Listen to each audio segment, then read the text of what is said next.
हुकूमत का election commission से मुस्ताफी होने का मुतालबा। इलेक्शन कमीशन पर एतमाद नहीं, मौजूदा हालात में इलेक्शन कमीशन नहीं चल सकता। कमीशन के रवैये पर पूरी कौम को ठेस पहुंची। शफकत महमूद की शिबली फराज और फवाद चौधरी के हमरा न्यूज़ कॉन्फ्रेंस। कहा, चीफ इलेक्शन कमिश्नर और मेंबरान को इस्तीफा देना चाहिए। कमीशन न्यूट्रल किरदार अदा नहीं कर रहा, अपनी जिम्मेदारियां निभा नहीं सका। इलेक्शन में अवाम ने वोट नहीं दिया, इसमें इलेक्शन कमीशन का क्या कसूर? डस्का में अवाम ने वोट नहीं दिया तो प्रिजाइडिंग अफसरान को अगवा कर लिया। मुआफी मांगने की बजाय इलेक्शन कमीशन पर हमलावर हो गए। मरियम नवाज की मीडिया से गुफ्तगू। शाहिद खाकान अब्बासी ने कहा, हुकूमत ने पहले नैब को ब्लैकमेल करके कंट्रोल किया, अब इलेक्शन कमीशन पर हमला किया है।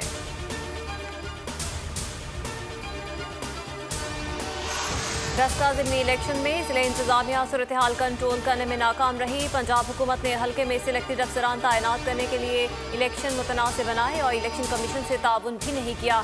इलेक्शन कमीशन का सुप्रीम कोर्ट में तहरीरी जवाब। लिखा कि तकर्रियों और तबादलों पर पाबंदी आयद थी, तमाम तहफ़्फ़ुज़ात के बावजूद जुल्फ़िकार विर्क को DSP डस्का तैनात किया गया। केस की समाअत कल होगी।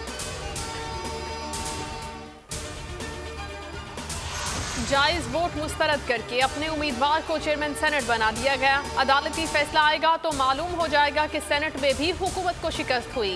कल PDM का सरबराही इजलास होगा, अगला लाहे अमल तय करेंगे। बिलावल भुट्टो की मीडिया से गुफ्तगू। मौलाना फजलुर रहमान कहते हैं, इस्तीफों के बगैर लॉन्ग मार्च की शायद अफादियत न हो।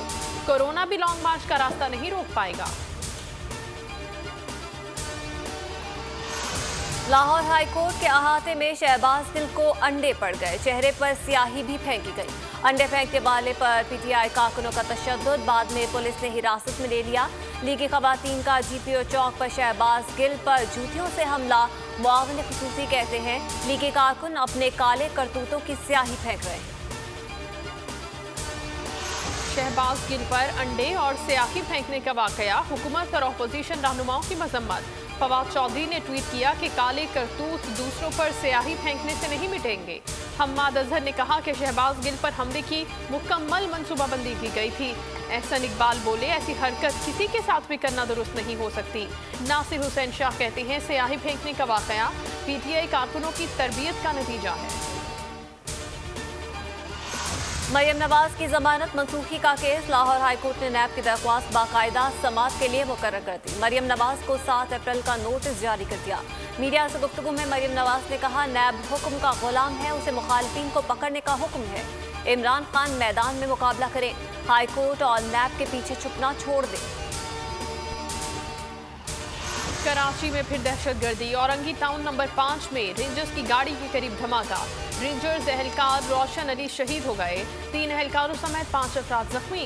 जख्मियों को अस्पताल मुंतकिल कर दिया गया। धमाके की CCTV बोल न्यूज को मिल गई। पुलिस के मुताबिक धमाका प्लांटेड डिवाइस से किया गया।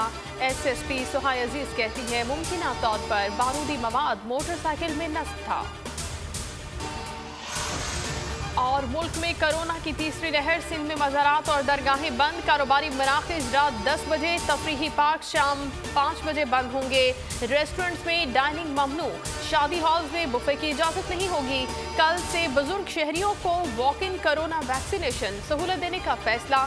70 साल से ज़ायद उम्र के शहरी किसी भी हेल्थ सेंटर से वैक्सीन लगवा सकेंगे। सब्सक्राइब करें और बेल दबाएं ताकि कोई खबर रह न जाए।